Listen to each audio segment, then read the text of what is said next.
भाले यस्य शुशोभते शशिधरः चित्ते सदा राघवो जिह्वायां सुविराजते भगवती विद्याप्रदा भारती श्रीसिद्धेशमहेशयुः प्रियतमं गङ्गाधरोपासकं वन्दे तं करुणाकरं सुविमलं दासानुजोद्धारकं नमः संस्कृताय। आप सभी को, आप सभी का साध्य पीएससी एकेडमी के इस ऑनलाइन प्लेटफॉर्म में हार्दिक स्वागत है, अभिनंदन है, वंदन है। आइए आज की कक्षा हम प्रारंभ करें। अभी तक हम लोगों ने व्याकरण की कक्षा में संधि हमारी चर्चा का केंद्र बनी हुई थी। उनमें हमने देखा था कि हमने दो प्रकार की संधियों को पढ़ लिया था, ठीक है ना। दो प्रकार की संधियों को हम पढ़ लिए का मतलब जो मुख्य थे, ठीक है। राधे राधे, हर हर महादेव सभी को। और चूंकि दो संधि हमने देखी थी, एक थी अच संधि और दूसरी थी हल संधि। तीसरी संधि हमारे बीच में जो प्रकट होती है उसका नाम है विसर्ग संधि। समझ में आ रहा है? उसका नाम है विसर्ग संधि। ये सही है।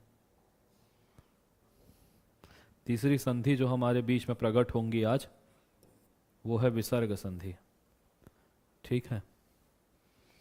आज देखो, ये भी क्या है? ज्ञान गंगा है। क्या है? ज्ञान गंगा है। जो ये ज्ञान है वो भी तो गंगा के समान है। एक गंगा जी वहाँ थी, एक गंगा जी ये है। उस गंगा को नहाने के लिए जाना पड़ता है और इस गंगा में नहाने के लिए बस फोन में क्लास ज्वाइन करना पड़ता है। जहाँ हो वहीं से बहती है। समझ में आ रहे? ठीक है। तो इस गंगा में सब कोई नहाए, यही मेरी आशा है। 11 लोग जुड़े हैं, जल्दी जल्दी जुड़ते चले जाओ, है ना। उसके बाद अपन लोग विसर्ग संधि पर आज थोड़ी चर्चा करते हैं।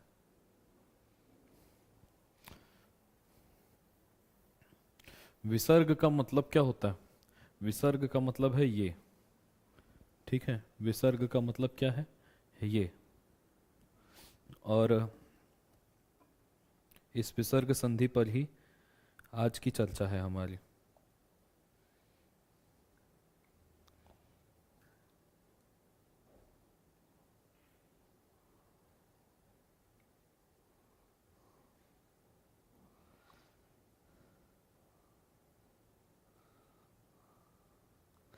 देखो एक चीज दिखाता हूं।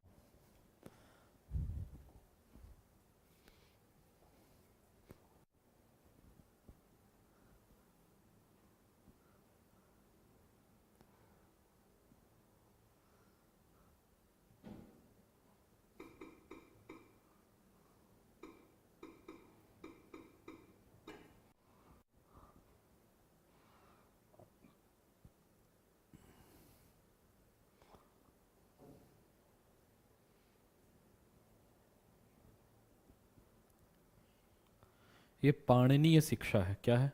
पाणिनीय शिक्षा है। और उसका पहला श्लोक है अथ शिक्षाम प्रवक्ष्यामि। और इसके बाद जो है स्वरा विंश अनुस्वार आत्मा बुद्धि समेत अर्थान सुदीर्ण स्वरतः उदात उदात अष्टौ स्थानानि ओ भावश्च विवृतश्च। हाँ, ठीक है। बताना मेरे को ये वाला श्लोक है।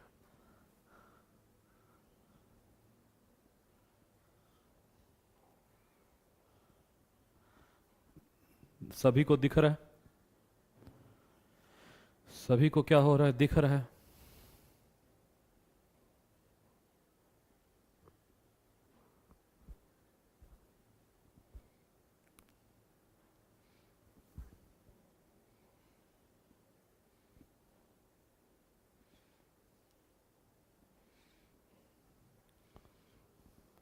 देखो, जो ये विसर्ग होता है ना, यही क्या है? विसर्ग है। ये विसर्ग जो है, यही विसर्ग, या यूं कहे कि ये विसर्ग हो या फिर ये इसी के स्थान पे जो र है, र अभी बताऊंगा, ये र विसर्ग या र, ठीक है ना। यही विसर्ग जो है वो 8 तरीकों से बदलता है। 8 तरीकों से बदलता है, ठीक है। तो बोल रहे हैं कि 8 तरीकों से कब बदलेगा, तो अगले वाले अक्षर को देख करके बदल जाएगा। अगर वो अगला, अब मैं कंडीशन बताऊंगा, तो वो ये विसर्ग किस किस में बदल सकता है, तो बोल रहे हैं ओ भावश्च। कभी कभी ये विसर्ग ही क्या हो जाएगा, ओ हो जाएगा। कभी विवृत हो जाएगा। विवृत क्या था,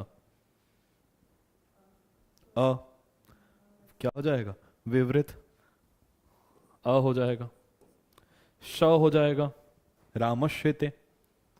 स हो जाएगा, जैसे कि रामष्ठा, विसर्ग कोई तो हो रहा था। या फिर स हो जाएगा, विष्णुस्त्राता। समझ में आ रहा है। तो 1 2 3 4 5, रेफ कहीं पे र हो जाएगा। समझ में आ रहा है।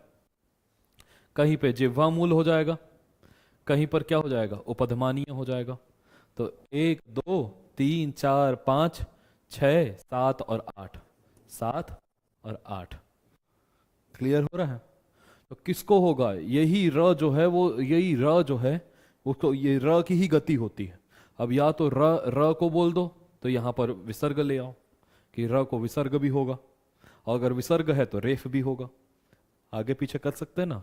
तो ये इसी को बोल रहा है गति ही अष्ट विधोष्मण। गति ही अष्ट विधोष्मण, अष्टविध उष्मण। तो बोल रहे हैं कि जो ये उष्म उष्म वर्ण है ना, ये उष्म में आता है ना, यणो अंतस्था, तो यण अंतस्थ है ना, तो यण जो है वो अंतस्थ वर्ण होता है, य व र ल अंतस्थ होते हैं। और शल उष्माण, शल क्या होता है, उष्म होता है। तो उष्म में भी तो विसर्ग भी किस में आएगा, ह। किस में आता है, श श स ह। तो उष्म की 8 गतियां होती हैं, उष्म की 8 गतियां होती हैं। समझ में आ रहा है।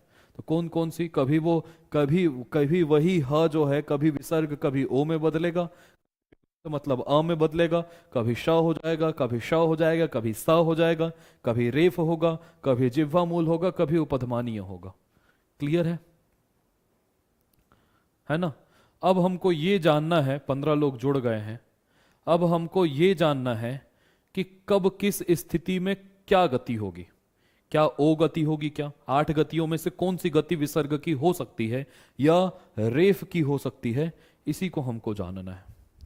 क्लियर है। सब कोई तैयार हो आगे बढ़ने के लिए। आज विसर्ग संधि की यात्रा करते हैं, और यात्रा के यात्री आप हो, और एक छोटा सा चालक मैं हूं, लेकिन इतना गारंटी देता हूं कि डूबने नहीं दूंगा।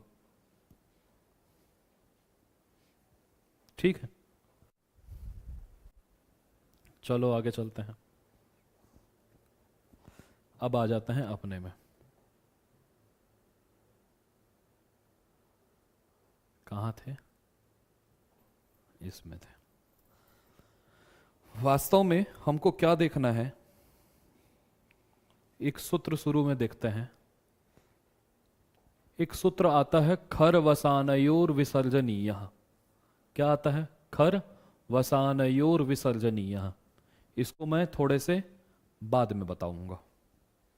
ठीक है। सबसे पहले, और ये एक सूत्र है विसर्जनीय सह। ठीक है, या बताते चलता हूं, चलो बताते चलता हूं इसको। वास्तव में ये आप लोग को आगे, जैसे कि हो सकता है कि 2-3 दिन बाद जब राम शब्द पढ़ाऊंगा, तो एक चीज पढ़ाने वाला हूं मैं। उसमें मैं बताऊंगा कि जैसे कि राम शब्द है, राम, और इससे लेकर के आते हैं हम प्रथमा का एक वचन सु। ठीक है, राम सु। अब सु में उ की इत संज्ञा हो जाती है, उपदेशे जनु नासिक से। अब उपदेशे जनु नासिक इत से इत संज्ञा हुई, शेष क्या रह गया, स। राम स। समझ में आ रहा है। सबसे पहले इस सूत्र पे आते हैं। किसमें, इस सूत्र में। समझ में आ रहा है। अब ये क्या बोलता है, ये सूत्र बोलेगा कि बोल रहे हैं कि यदि किसी पद के अंत में, यदि किसी पद के अंत में स आता हो, यदि किसी पद के अंत में स आता हो। समझ में आ रहा है, इतना अर्थ हो गया स। समझ में आया। या फिर केवल एक शब्द, सजुष शब्द का श हो, क्या हो, सजुष शब्द का स हो, तो वो बोल रहे हैं कि देखो दो चीज हो गया, पदांतस्य सस्य, पद के अंत के स, और सजुषश्च, और बोल रहे हैं सजुष का ये वाला श, सजुष का मूर्धन्य शकार, इसको क्या हो जाता है, तो बोल रहे हैं उसके स्थान पर रू हो जाता है। क्या हो जाता है, रू हो जाता है। किसके स्थान पे, स के स्थान पर। या तो ये वाला श हो, ये वाला श एक ही जगह का लेना है, केवल सजुष शब्द का, इसके अलावा हर जगह ये श को ग्रहण नहीं करना है, लेकिन ये वाला स जहां पद के अंत में मिलेगा वहां ग्रहण कर लेना है। क्लियर हो गया, ठीक है, तो ये ग्रहण हो गया, समझ में यहां तक। अब राम, अब ये पद का, ये अब पद कब बनता है, या तो सुप लगा हो या तो तिंग लगा हो, ये सुप ही तो था, ये पद भी बन गया। अब जब पद बन गया तो अब ये बोल रहे पदांत स को क्या हो जाता है, र हो जाता है, रू, और रू में उ की उपदेश अनुनासिक से इत संज्ञा करके शेष क्या रह जाएगा, ऐसी स्थिति बन गई, राम र। अब ऐसी स्थिति में सूत्र आएगा खर वसानयोर विसर्जनीय। क्या आएगा, खर वसानयोर विसर्जनीय, ठीक है। बोल रहे हैं अब देखो, खर वसानयो षष्ठी का द्विवचन और सप्तमी के द्विवचन में भी बनेगा, यहां पर सप्तमी का द्विवचन है, इसका मतलब खर परे हो या अवसान परे हो। अब कोई पूछेगा कि अवसान क्या है, अब अवसान का ये आएगा तो वा वसाने है, विरामो वसानम, एक जो सूत्र है विरामो वसानम, वो बोलता है कि यदि किसी के आगे कुछ भी नहीं है तो वही अवसान है। यदि किसी के आगे कुछ भी नहीं है, र के बाद कुछ है क्या, कुछ भी नहीं है, तो वो क्या हो जाएगा, अवसान परे है, कुछ भी नहीं है। या तो आगे खर हो, खर का मतलब क्या हो गया, खर का मतलब हो गया पहला अक्षर, दूसरा अक्षर, और श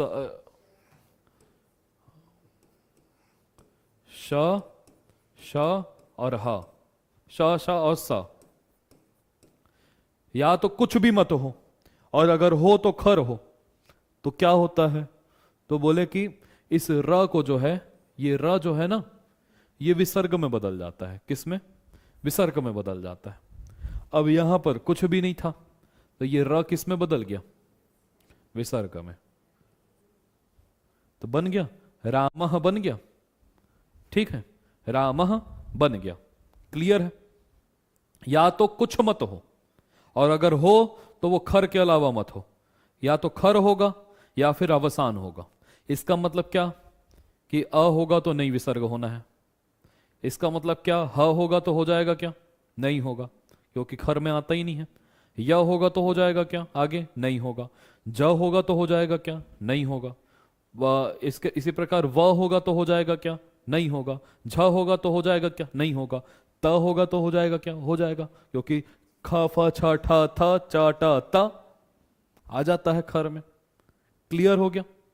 कहां विसर्ग, या तो कुछ नहीं होगा तो विसर्ग हो जाएगा, और या फिर खर होगा तो विसर्ग हो जाएगा। यही ये सूत्र बोलता था। क्लियर हो गया। ये सूत्र नित्य करता था। क्या करता था, नित्य करता था। जय जोहार, हर हर महादेव। तो ये एक सूत्र करता था नित्य। इसका मतलब खर परे होगा तो आपको विसर्ग करना ही होगा, या अवसान परे होगा तो विसर्ग करना ही होगा। समझ में आया।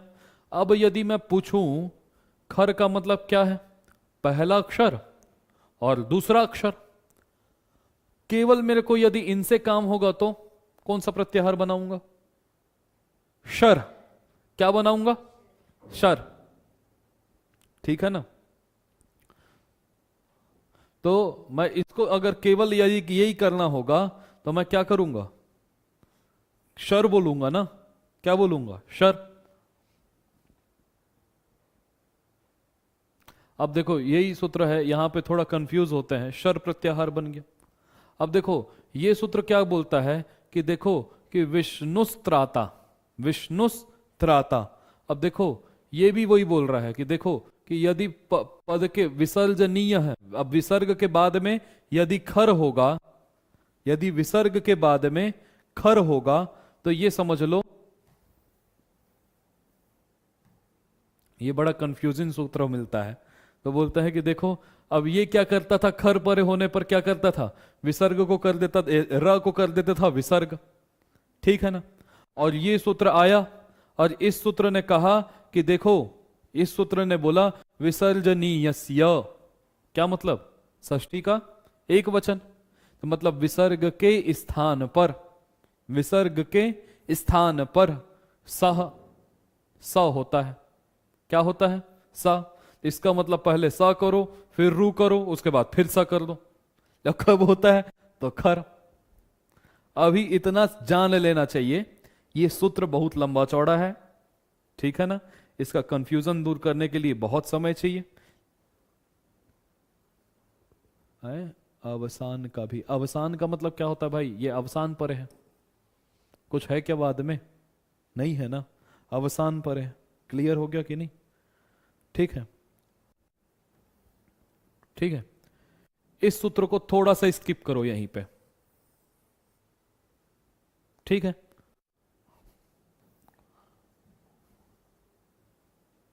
ये सूत्र जो है, या स्किप मत भी करो, मैं उदाहरण मैं तुमको समझाने की कोशिश करता हूं, समझ में कितना आता है देखते हैं। राम र ऐसी स्थिति थी, राम र ऐसी स्थिति थी।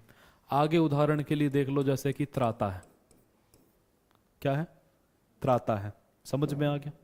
अब त्राता में भी अगर तुम देखोगे तो पहला अक्षर है त, तो ये खर में आ जाएगा कि नहीं, खर में त आ जाएगा कि नहीं। इसका मतलब र को क्या हो जाएगा, र भी पहले क्या था, पहले स था, स को बांध करके क्या हुआ, र हुआ, र को भी क्या हुआ, विसर्ग हो गया, क्योंकि आगे खर था, समझ में आ गया। अगर विसर्ग नहीं होता, अगर विसर्ग नहीं होता बाई चांस, तो यहां र ही तो दिखाई देता, क्या दिखाई देता, र ही तो दिखाई देता। फिर उतने दूर में ये सूत्र आ गया विसर्जनीयस्य सः। अगर विकल्प कर देते, उदाहरण के लिए अगर विकल्प कर देते, तो एक बात बताओ, स, फिर आ गया र, उसके बाद आ गया विसर्ग, समझ में आ गया। अब इस विसर्ग को यदि विकल्प कर दें, इस विसर्ग को विकल्प कर दें, तो पाक्षिक दूसरा पक्ष कौन सा बनेगा, एक ये वाला और एक र वाला, स वाला बनेगा क्या, नहीं बनेगा ना, क्योंकि इससे ठीक पहले वाला जो प्राप्त था वही तो लगेगा, इससे पहले र प्राप्त था, ठीक है। लेकिन यह सूत्र आकर के बोला कि विसर्जनीयस्य सः, बोल रहे हैं कि विसर्ग को स होता है, इसका मतलब र नहीं होता। अगर वो सूत्र एक तो नित्य लगेगा, और अगर विकल्प होगा भी तो वो ये वाला आता ना र, वो र नहीं आएगा, स ही आएगा, वरना यहां पर विष्णुर्त्राता बनता, विष्णुस्त्राता नहीं बनता। क्लियर हुआ मेरा बात, विष्णुस्त्राता नहीं बन पाता, समझ में आ रहा है। वो र ही तो प्राप्त होता यदि विसर्ग, यदि उदाहरण के लिए विसर्ग यदि विकल्प कर देते, पाणिनि जी बाई चांस यहीं लिख देते वाह, ठीक है ना, कि र को विकल्प से विसर्ग होता है, इसका मतलब एक जगह विसर्ग होता और एक जगह र मिलता, जबकि हमको र नहीं चाहिए, हमको चाहिए स, काम हमको स से है, तो उन्होंने विकल्प नहीं किया, एक अलग से सूत्र बनाया कि विसर्जनी को स भी होता है, कब आगे आगे खर हो, तो इसका मतलब आपको खर परे होने पर विसर्ग भी दिखेगा और स भी दिखेगा। अगर वो विकल्प कर देते तो र दिखाई देता। बात आई समझ में। मुझे लगता है कि ये समझ गए होगे, नहीं समझे होगे तो फिर इसको रट्टा मार लेना, और कुछ नहीं। बात मेरी आई इतने दूर तक, हाँ क्लियर है। अब देखो, अमन भैया आया समझ में,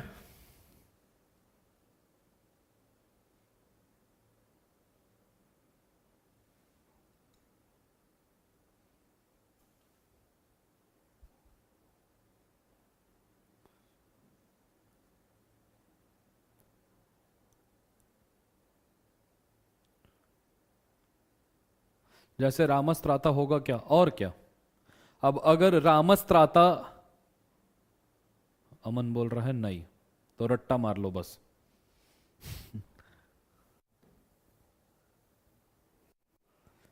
एक व्यक्ति था,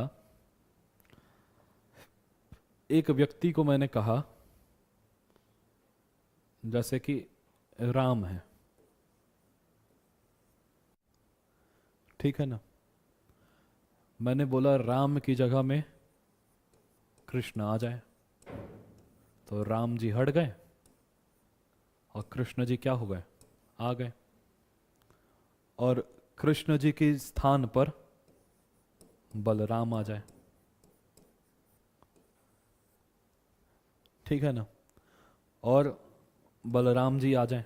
मैंने ये कहा राम के स्थान पर आए कृष्ण, कृष्ण के स्थान पर आए बलराम। समझ में आया? कहाँ पे आ जाए? तो ये एक आसन बना देता हूं मैं। आसन बन गया। पहले राम जी बैठे थे, राम जी हटे, कृष्ण जी आ गए, कृष्ण जी हटे, बलराम आ गए। समझ में आ गया? अब मैंने कहा कि यदि बलराम जी बाई चांस कहीं कहीं पे, बलराम जी को थोड़ा क्या है, आराम चाहिए होगा, तो जब बलराम जी को आराम चाहिए होगा तो उनसे पहले जो बैठा था वही तो बैठेगा, उनसे पहले जो बैठा था वही तो बैठेगा, कि राम जी आकर के बैठ जाएंगे? नहीं बैठेंगे ना। उनसे पहले जो था वो कार्यभार देख लेगा प्रभारी के रूप में। समझ में आ गया? इतना दूर तक समझ में आ रहा है? ठीक है, लिखता ही हूं भैया इसको मैं।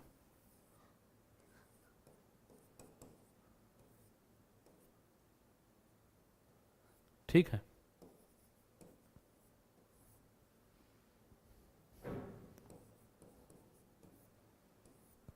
अब पहले सबसे पहले क्या था? स। उसके बाद क्या हो गया? र। र को विसर्ग किसने कर दिया? समझ में आ गया? खर बसा नयूर विसर्जनीय क्या कर दिया? विसर्ग कर दिया। अब बाई चांस अगर एक जगह मुझे जो है, मुझे कहना था कि विसर्ग विकल्प से हो, ऐसा अगर कह देता कि विसर्ग एक बार होता है एक बार नहीं होता। समझ में आ रहा है? विसर्ग एक बार होता है एक बार नहीं होता, तो एक बार हो जाएगा वहां तो कोई दिक्कत नहीं है। जहां पर नहीं होगा वहां पर सा आएगा कि र आएगा? जल्दी बताओ। जहां पर नहीं आएगा, जहां पर नहीं होगा वहां पर सा आएगा कि र आएगा? हाँ, हाँ, क्या आएगा जल्दी बताओ।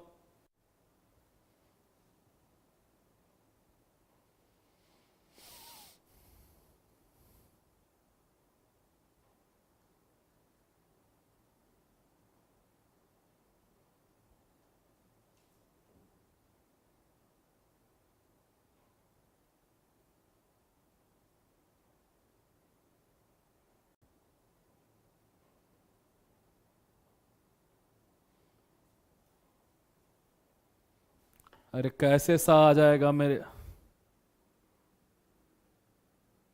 हाँ, अगर जहां नहीं होगा वहां देख, अगर होना क्या था कि भाई जैसे कि बलराम जी नहीं देख रहे हैं काम को, तो कृष्ण जी देखेंगे ना, कि उनसे भी पहले वाल। अगर कृष्ण नहीं देखते तब राम जी देखते, अगर कृष्ण भी नहीं देख पाते तब बलराम जी देखते। समझ में आ रहा है? लेकिन अभी तो र ही आएगा क्या? विसर्ग से पहले जो प्राप्त था वही तो आएगा क्या विकल्प वाले पक्ष में? ऐसा अनिष्ट रूप बनने लग जाता, ऐसा अनिष्ट रूप बनने लग जाता। समझ में आ गया? लेकिन ये र वाला रूप हमको इष्ट नहीं था, अनिष्ट था, ऐसा मिलता नहीं है। तो हमने अलग से एक, अगर यहां पर वा जोड़ देते ना, अगर वा जोड़ देते तो फिर र ही होता, स नहीं हो पाता। इसलिए जो है फिर हमको ये कहना पड़ा कि विसर्जनीयस्य सः, एक विसर्ग को स भी होता है। विकल्प करते तो र आता, लेकिन अलग से सूत्र बना दिए तो स ही आएगा, र नहीं आएगा। समझ में आ गया ये बात? मेरे ख्याल से अब इससे ज्यादा और क्या समझाऊंगा मैं? समझ में आ गया? अब जैसे कि देखो, विष्णु से सू लाए और आगे था त्राता, सू में रह गया स, स को स सजुसो रू, पदांत स और सजुष शब्द को क्या होता है? रू हो जाता है। रू, रू का भी रू ऊ की उपदेश है जनुनासिक सीत संज्ञा, शेष रह गया र। विष्णु र त्राता, खर वसानयोर विसर्जनीय। बोल रहे हैं आगे खर है, आगे त और र का संयोग है तो खर में आता है, तो र को क्या हो जाएगा? विसर्ग। समझ में आ गया। अब अगर विसर्ग नहीं होता तब र होता। इससे पहले चूंकि र था, र से पहले स था, तो यहां पर विकल्प करते तो र होता, लेकिन यहां विसर्जनीयस्य सह ने कहा कि स हो, तो यहां पर एक पक्ष बन जाएगा ये क्या हो गया, स वाला। तो विष्णुस्त्राता ये ही बनेगा, विष्णुस्त्राता। क्लियर हो गया, विष्णुस्त्राता। क्लियर है, विष्णुस्त्राता। समझ में आ गया, विष्णुस्त्राता। अब मेरे को जो देखो मैं बता रहा हूं, आगे जो है, अब खर होना चाहिए था, यही तो कहे थे, लेकिन खर के ही अंतर्गत एक शर प्रत्याहार भी आता है क्या, जिसमें श, श और स आएगा, श स स। क्लियर हो गया, श श स। तो बोले कि जब ऐसी स्थिति आ जाएगी, ऐसी स्थिति आ जाएगी, तब ये क्या है, स जो है विकल्प से होगा। इसका मतलब एक जगह विसर्ग होगा, एक जगह स होगा। हाँ, तो बोल रहे हैं कि ये स जो है विकल्प से होगा। इसका मतलब देखो, हरि शेते में, तो हरि ही शेते एक जगह विसर्ग वाला रूप बना, और जहां नहीं हुआ वहां पे क्या बना, हरि स, हरि स था। क्लियर है। और आगे था शेते, और स्तोश्चु नश्चु, सकार च वर्ग यो, शकार च वर्गाभ्याम योगे, शकार च वर्ग उस्ता। तो इस स को क्या हो जाएगा, श, और बना देंगे तो हरिष्यते।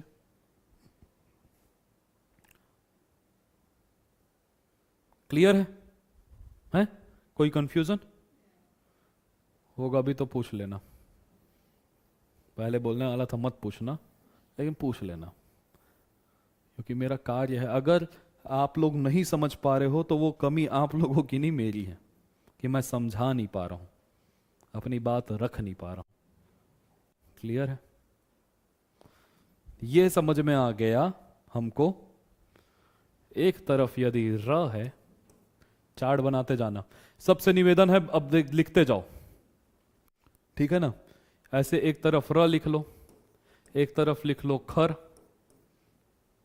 ठीक है, नीचे में लिख लो शर, ठीक है ना।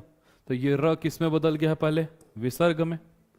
तो इस विसर्ग को खर परे होने पर क्या होगा, स हो जाएगा, और यहां पर विसर्ग भी होगा और स भी होगा। वा शरी, शर परे होने पर विकल्प से होता है।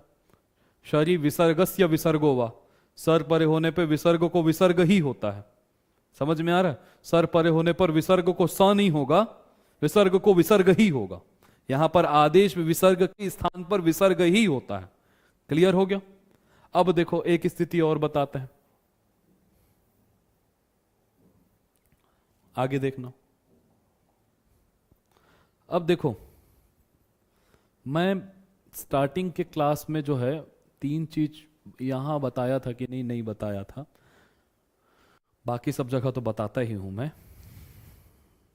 यहां पर ना 2 चीज दिख रहे होंगे, एक दिख रहा है अतो, और आगे आगे दिखेगा अते। यहां पर अतो और अप्लुतात अप्लुते, अप्लुतात अतो हो, अतो हो रो हो, अप्लुतात अप्लुते। देखो 2 शर्तें हैं।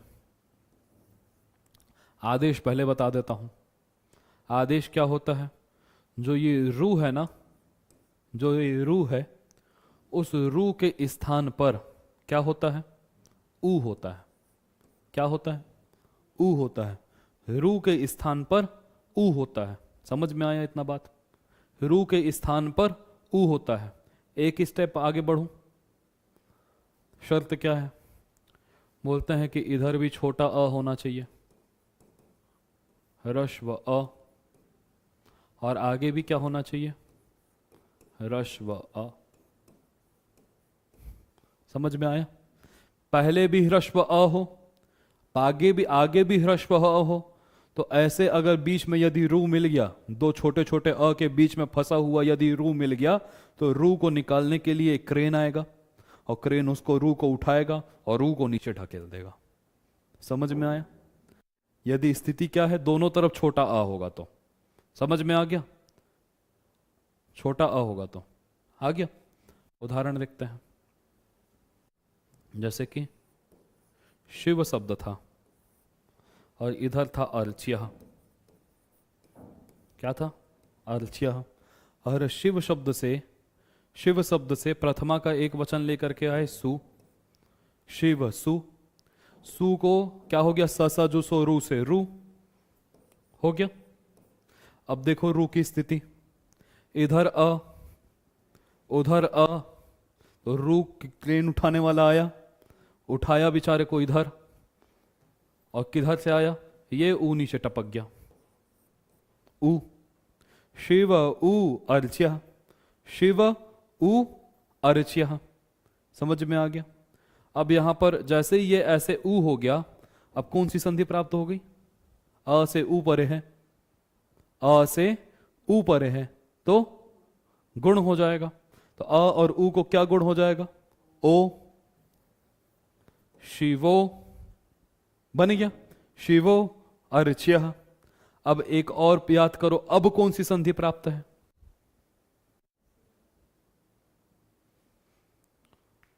अब कौन सी संधि प्राप्त है? अयादि प्राप्त थी, लेकिन एक हम लोग पढ़े थे क्या? इंगः पदांतादति। पद के अंत में इंग हो। इंग का मतलब क्या है? ए हो या ओ हो। कहां हो? तो पदांतात, पद के अंत में, और उससे अति मतलब छोटा अ परे हो तो पूर्व रूप हो जाता है, पूर्व रूप हो जाता है। तो ये पद के अंत में ही तो है क्या? ओ, सुप का ही तो है, और उससे छोटा अ भी परे है, तो यहां पर ओ और अ को मिलाकर के क्या हो जाएगा? ओ हो जाएगा, पूर्व रूप हो जाए। तो इधर से अ को निकाल दो, इधर से अभी फिलहाल के लिए ओ निकाल दो, शेष रह गया ऐसा, और दोनों के स्थान पे क्या ले आओ? ओ, और मिला दो, शिवो चिया। ये अवग्रह का चिन्ह होता है। क्या? अवग्रह का चिन्ह होता है। ये नहीं भी लगाओगे तो भी कोई दिक्कत नहीं है, लेकिन लगा इसलिए देते हैं कि यहां बताते हैं कि किसी जमाने में अ था इसलिए। लेकिन शिवो अर्च्य ऐसे नहीं पढ़ते, शिवोर्च्य पढ़ते हैं। ठीक है ना? ये बन गया। समझ में आया? अलका, तनु, अनीता, प्रियंका, काली, अमन, और कोई छूट गया हो? क्लियर हुआ? पूर्व रूप, ठीक है जी सर, सबको समझ में आ गया।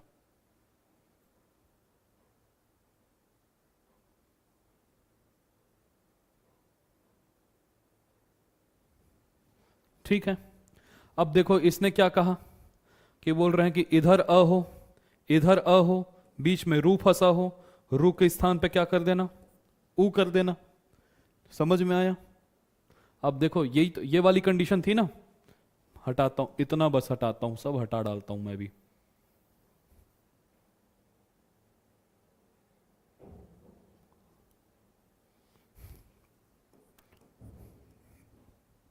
समझ में आ गया?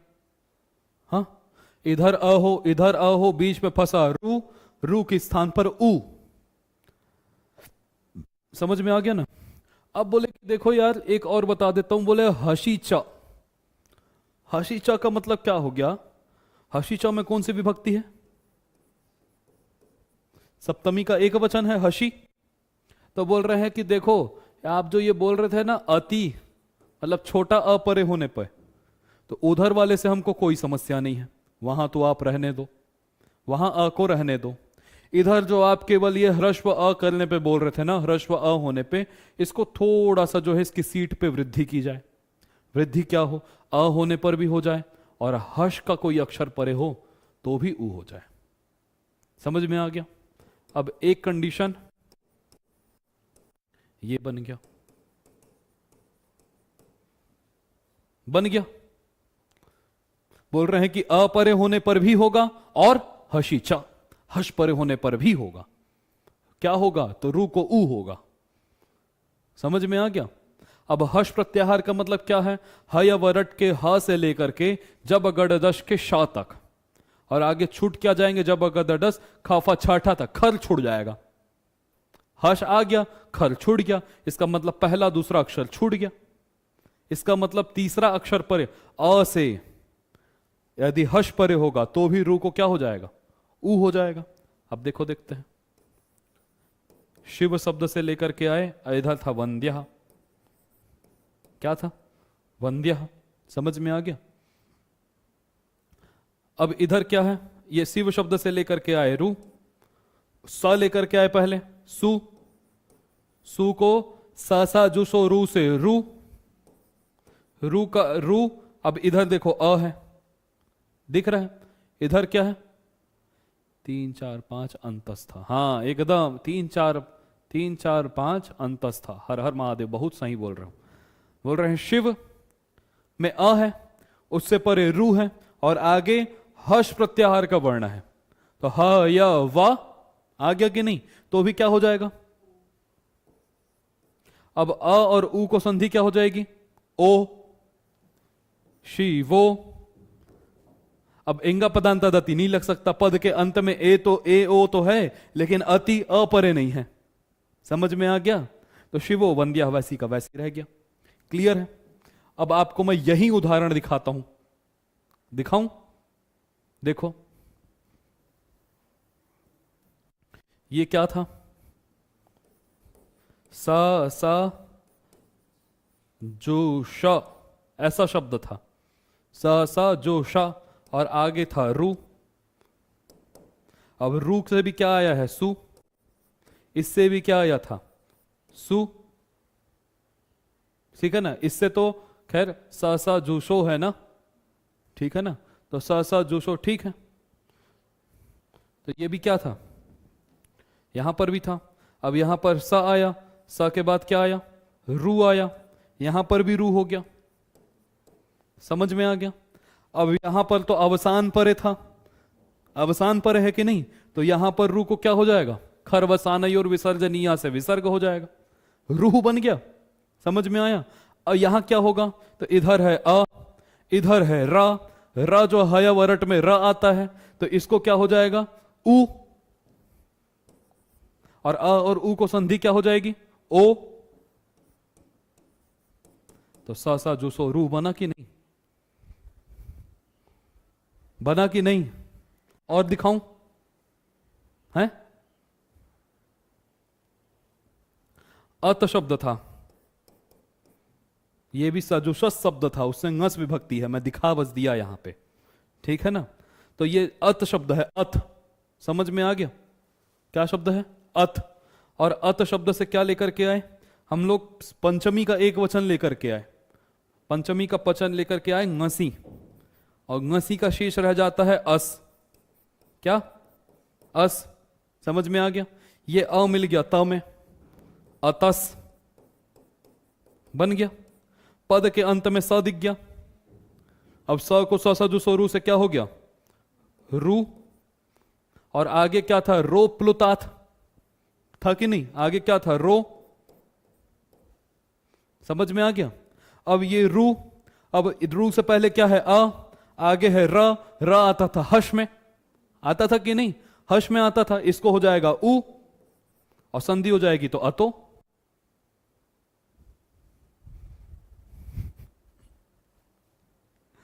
दिक्कत हो रहा है कहीं पे? और दिखाऊं? दिखाता हूं। यहां पे देखो,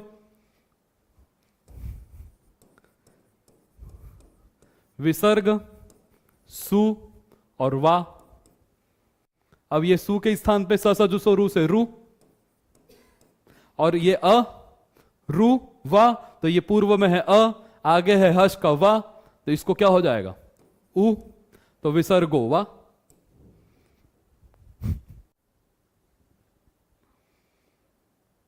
आनंद आ रहा है कि नहीं?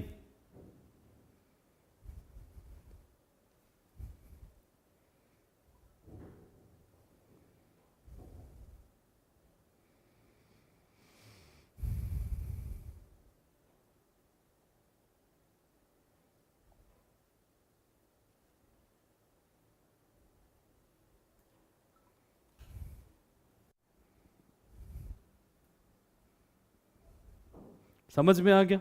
इतना दूर तक कोई दिक्कत नहीं हो रही है? नहीं हो रही। एक और देखते हैं। अब देखो, मैंने बताया था कि विसर्ग की कितनी गति होंगी? 8। विसर्ग की अब तक हम लोगों ने कितनी गति देख ली? एक ओ करते देख लिया कि नहीं? ओ भाव का मतलब क्या था? कहीं कहीं पे ओ होगा बोला था ना, यही ओ होगा।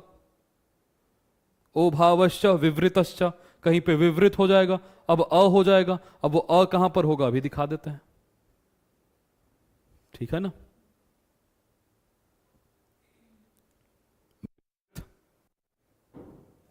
अब देखो आगे देखते हैं, आगे आ जाओ। समझ में आ गया? जहां पर कठिन लगेगा मुझे बताना भैया ना।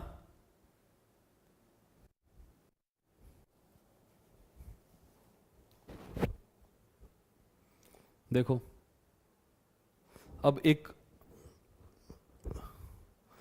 इसकी भी 2 शर्त थी। अब इसकी 2 शर्त क्या थी?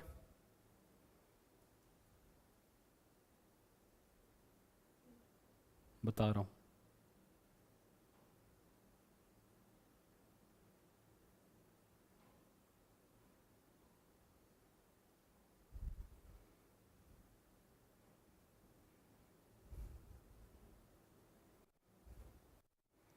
इससे पहले मैं 2 चीज, एक चीज क्लियर कर देता हूं, या अभी बताऊं कि बाद में बताऊं? देखो ये सूत्र क्या बोलता था? एक शब्द है, देखो यहां पे लिखा होगा भोस, भगोस, अघोष, ठीक है ना? तो ये भोस शब्द है, फिर क्या है? भगोस शब्द है, फिर क्या है? अघोष शब्द है। क्या है? अघोष है। और एक है अपूर्वक, अपूर्व।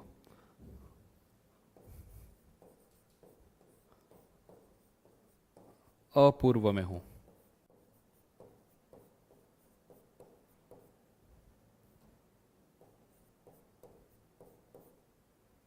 क्लियर है? अपूर्व में हूं। तो बोल रहे हैं कि देखो, भोस, भगोस और अघोष, और ऐसा सा जिसके पूर्व में अ हो, ऐसा सा जिसके पूर्व में अ हो, या ऐसा र जिसके पूर्व में हो, तो उसको बोल रहे हैं कि ऐसा जो र, एतत् पूर्वस्य, एतत् पूर्व मतलब इसके पूर्व। इसके पूर्व किसके? तो भो के पूर्व, भो पूर्व होने पे, भगो पूर्व में होने में, अघो पूर्व में होने में, और अपूर्व में होने में जो ये रो है, जो र होगा, जो ये र होगा, जो ये र होगा, उसके स्थान पर क्या हो जाता है? य हो जाता है। उसके स्थान पर य हो जाता है। क्या हो जाता है? पूर्व वाली शर्त क्या थी? या तो पूर्व में भोस हो, या पूर्व में भगोस हो, पूर्व में अघोष हो, और या पूर्व में क्या हो? अ हो। क्लियर हो गया? आगे की शर्त क्या? अगर ऐसी स्थिति मिल जाएगी तो यह हो जाएगा। कब? बस एक ही शर्त है आगे में। आगे में जो है अश प्रत्याहार का कोई वर्ण होना चाहिए। क्या होना चाहिए? अश प्रत्याहार का कोई वर्ण होना चाहिए। अश का मतलब अ ई उण के अ से लेकर के जब गड़दश के श तक। क्लियर हो गया? हाँ, अब कंफ्यूज मत होना यार, मैं यही बस निवेदन करता हूं। हो गया भी तो मैं समझाऊंगा। एक दिन मैं बता रहा था क्या ये, अब देखो पहले बनाते हैं। हाँ, 2 शर्त हो गई ना। पहली शर्त क्या है? या तो भोस पूर्व में हो, या पहले ये समझ लो र के स्थान पर य होता है। र के स्थान पर य होता है कब? पूर्व में भोस हो, आगे अश हो। पूर्व में भगोस हो, आगे अश हो। पूर्व में अघोष हो, आगे अश हो। या पूर्व में अ हो, आगे अश हो। समझ में आ गया? अब एक बात मेरे को बताओ, जैसे कि देव शब्द था। देव क्या शब्द था? देव। और उससे लेकर के आए सु औ जस। क्या लेकर के आए? जस। और जस का शेष रह जाता है अस। और ये अ और अ को मिलकर के आ गया क्या? देवास। समझ में? देवास मिल गया ना। अ और अ को बड़े हो गया, आ हो गया।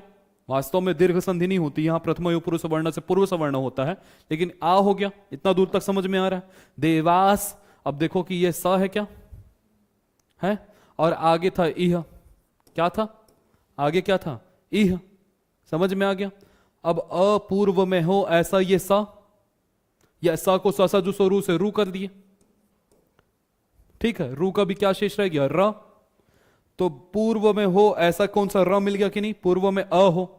अब कोई ये प्रश्न नहीं करेगा, अब कोई ये प्रश्न नहीं करेगा आप तो बोल रहे थे कि अपूर्व में हो, तो यहां तो आ है, अ नहीं है, क्योंकि मैंने यहां केवल अ कहा है, और अ के कहने से 18 प्रकार के अग्रहण हो जाएंगे। यदि छोटा ही अ कहना होता तो जैसे वहां पर अतो में अत कहा था, तो अत का मतलब छोटा अ ही हो, इसलिए मैंने ह्रस्व अ लिखा था वहां पे जानबूझ के। यहां पर जहां पर पाणिनि जी को एक ही अक्षर से काम होगा वहां पे वो तपरकरण करेंगे, त लगा देंगे बाद में, अत, इत, उत। उत कह दिए तो उ से काम है, इत कह दिए मतलब ई से काम है, अत कह दिए तो अ से काम है, कत कह दिए तो क से काम है। समझ में आ गया। अब यहां केवल अ कहे हैं, इसका मतलब अ कोई सा भी हो, चाहे छोटा हो चाहे बड़ा हो। तो यहां बड़ा था, उससे परे र, उससे परे अश। समझ में आ गया, आ गया अश।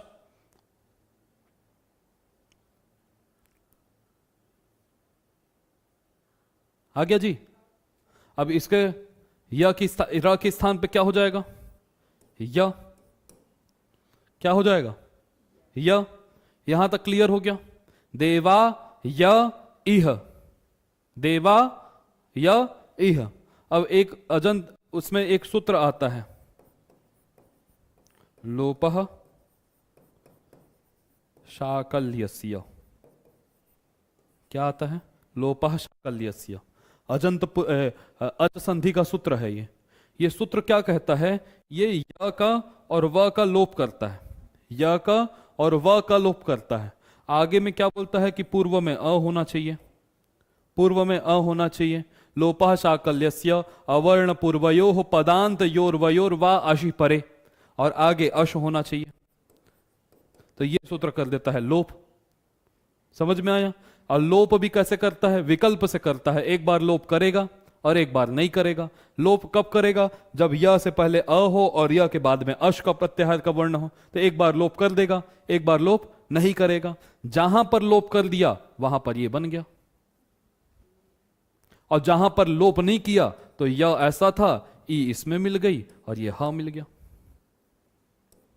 देवाई। आया, देवा इह, देवा यह। अब बोले कि देखो यार, आप बड़ा वाला ही उदाहरण क्यों दे रहे हो, मेरी बात समझना, बहुत गूढ़ बात है ये। बोले कि बड़े आ का ही उदाहरण क्यों दे रहे हो, छोटे अ का क्यों नहीं दे देते। तो बोले छोटे अ का इसलिए नहीं दे सकते कि छोटे अ से यदि ये देखो, छोटे अ का भी उदाहरण हो सकता है यहां पे, यदि छोटे अ से अ परे होगा, अश प्रत्याहार में जब छोटे अ से अ परे होगा तो फिर वहां वो ऊ ही होगा। बात समझ में आ रही, क्योंकि उसके लिए एक जो है वो पहले से सूत्र बना चुके हैं, ठीक है ना। इसका मतलब ई का ही उदाहरण देंगे, वो अ का उदाहरण दे ही नहीं सकते, या फिर आ और अ का उदाहरण देंगे, अ का उदाहरण नहीं दे सकते, क्योंकि अ में तो ऊ है ना रू को करने के लिए। समझ में आ रहा है। या फिर ये ह का उदाहरण नहीं दे सकते अ के साथ, अ और ह का उदाहरण नहीं दे सकते, अ और हश का उदाहरण नहीं दे सकते, क्योंकि अश में हश भी तो आ जाएगा, अश में हयावरट से चालू करेंगे तो हश भी आ जाएगा ना। अ और हश का उदाहरण नहीं दे सकते, क्योंकि वहां पर ऊ करने के लिए बैठा हुआ है हशीचा। ये आ और हश का उदाहरण दे सकते हैं, क्योंकि आ को वो ऊ नहीं करता, वो केवल छोटे आ को करता है। एक हमारे यहां नियम होता है कि निरावकाशोपविधि अपवादः, जिसको कोई अवकाश प्राप्त नहीं होता, अवकाश मतलब कार्य प्राप्त नहीं होता, वही अपवाद हो जाता है। अगर अगर यहां पर भी ऊ होने लग जाए, ऐसी स्थिति में भी हर जगह छोटे अ से परे होने, हश परे होने पर भी यह होने लग जाए, तो हशीचा कहां लगेगा फिर।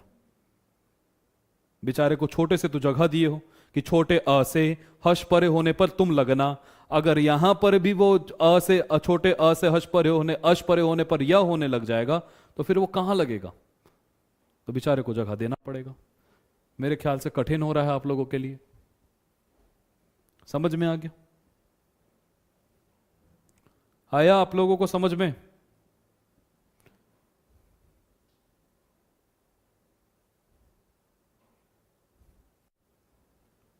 अब देखो इसमें लिख दिया कि भोस, भगोस और अघोस।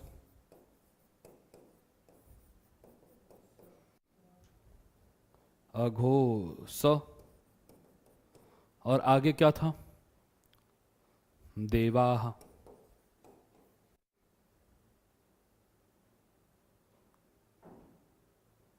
देवा इह, देखो बहुत अच्छा, अमन का मतलब बहुत अच्छा चल रहा है। देवा इह भी तो देवोह बन जाएगा बोल रहे हैं। आ और ई का है ओह बन जाएगा। इसके लिए आपको पूर्वत्र सिद्धम बताना पड़ेगा कि लोपः शाकल्यस्य जो सूत्र लोप करता है वो किसका है? त्रिपादी का सूत्र है। और त्रिपादी के नजर में सपाद सप्ताध्यायी के नजर में त्रिपादी दिखता ही नहीं। तो आद गुणा को पता ही नहीं चलेगा कि किसी ने लोप किया है। गुण तो तब होगा ना जब अ से ई दिखेगा, और अ से ई दिखेगा तब। यहां तो अ से य दिख रहा है आद गुणा को, क्योंकि उसकी नजर में य का लोप करने वाला सूत्र है ही नहीं। यह परंपरा से पढ़ोगे तो आता है ये सब सारी चीजें। परीक्षा की दृष्टि से ना केवल इतना ही है, ठीक है ना।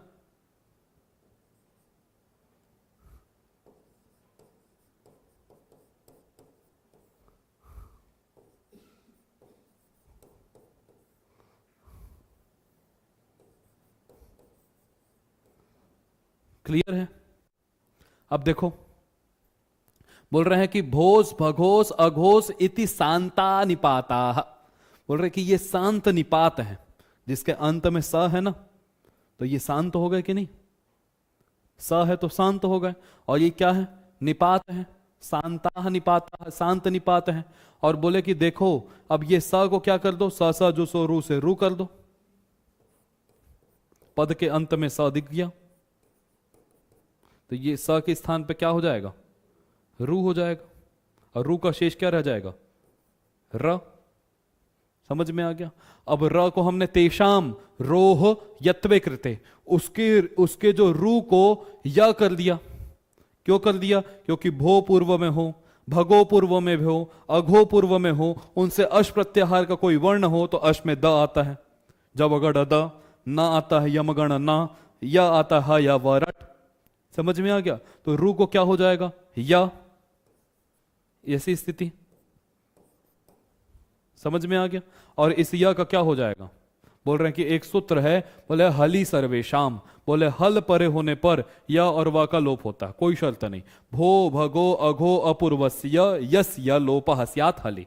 बोल रहे हैं भो अघो भो भगो अघो और अपूर्व होने पर या का लोप होता है। कब? हल प्रत्याहार परे होने पे। हल प्रत्याहार केवल हल पे ना, याद रखना, केवल हल पे। इसका मतलब यदि बोले कि जब यह ला करके लोप ही करना था तो आप डायरेक्ट लोप आदेश कर देते, विसर्ग का लोप होता है। तो बोले नहीं, हमको लोप करना है केवल हल परे होने पे, अच परे होने पे नहीं करना। और यह कहां होता था? अश परे होने पे, तो उसमें अ भी तो आता था। समझ में आ गया? तो बोल रहे हैं कि भो देवाह, अब ये या का हो गया लोप, तो क्या रह गया? भो देवाह। या का लोप हो गया दे भगो नमस्ते, और अघो याही। समझ में आ रहा है? उदाहरण के लिए कि भो रहता अनुजाह, भो अनुजाह छोटे भाइयों को बोलते हैं, और यहां पे यह होता, तब हली सर्वेशाम इसका लोप नहीं कर पाता। तब हली सर्वेशाम भी लोप नहीं कर पाता, और ना ही लोपा शाकल्य से कर पाता। लोपा शाकल्य से बोलता है कि यह होना चाहिए, पूर्व में अ हो आगे अश हो, तो पूर्व में अ नहीं मिलता। अश तो मिल जाता, पूर्व में अ नहीं मिलता। ठीक है ना? तो भोयानुजाह ऐसा बनता, भोयानुजाह। बात क्लियर हुई? अब इसको कल पढ़ेंगे, इसको आगे वाले को कल देखेंगे, और प्रयास करेंगे कि कल में विसर्ग संधि खत्म कर दें। कल का मतलब जो अगली कक्षा है, सोमवार को, सोमवार की कक्षा में हम लोग देखेंगे इसको। क्लियर हुआ कुछ? किसको? ये भो भगो अघो अपूर्वस्य, भो है पूर्व में, भगो है पूर्व में, अ है पूर्व में, ऐसा जो य, इसका लोप होता है। इसका क्या होता है? लोप होता है। कब? स्यात हो, कब? हली, हल परे होने पर। इसका मतलब अच परे होने पर नहीं होगा। तो देखो जब देवा था तो यह का लोप हो गया क्योंकि हल है, लेकिन अनुजा हो जाएगा तब या का लोप नहीं होगा। समझ में आया? तो या का जब लोप नहीं होगा तो अ या में मिल जाएगा, तो भो य नुजाह, भो य नुजाह। समझ में आ गया? वहां यह दिखाई देगा।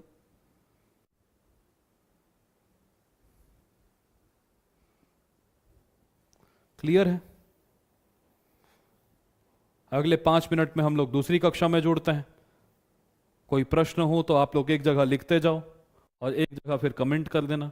और कमेंट ऐसे करना कि भाई आप, जैसे कि ये कमेंट थोड़ी देर बाद मिट जाता है, ये कमेंट थोड़ी देर बाद क्या है, लाइव चैट खत्म हुआ फिर वैसे ही खत्म।